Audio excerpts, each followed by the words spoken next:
আসসালামু আলাইকুম সুপ্রিয় দর্শক, দেখতে পাচ্ছেন যে এই ধান কাটা হচ্ছে। আসলে বাংলার ঐতিহ্য হচ্ছে আমাদের নবান্ন উৎসব।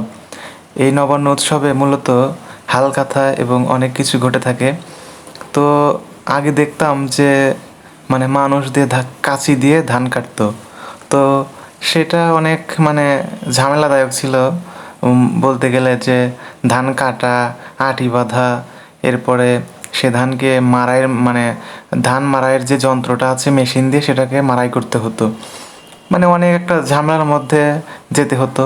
কিন্তু এখন প্রযুক্তির পরিবর্তনের সাথে সাথে দেখা যাচ্ছে যে এতটা সুবিধা দেখতে পাচ্ছেন যে ধান কেটে একদম তৎক্ষণাৎ সে ধানগুলো সে তার ট্যাঙ্কে জমা করছে এবং কিছুক্ষণের পর পর ওই ট্যাঙ্ককে পাইপের মাধ্যমে ধানগুলো বের করে দিচ্ছে।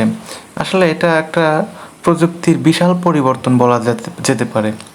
এরপরে আরও হয়তো অনেক বড় বড় প্রযুক্তি আসবে যেগুলো হয়তো আমরা কল্পনাই করতে পারছি না।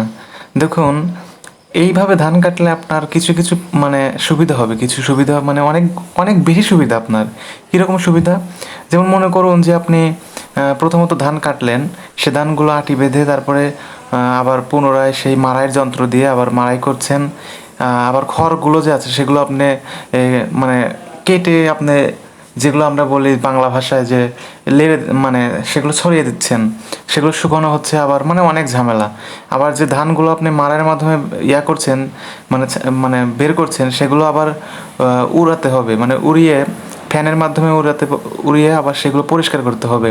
তাছাড়া আপনি বিক্রি করতে পারবেন না, আবার আপনি সিদ্ধ করে সেগুলো আপনার খাওয়ার জন্য উপযুক্ত হবে না। তো দেখেন, এই জায়গায় কিন্তু অনেকটা ঝামেলাদায়ক। কিন্তু এই মেশিনের মাধ্যমে আপনি ধান কাটলে আপনার অনেক বেশি সুবিধা।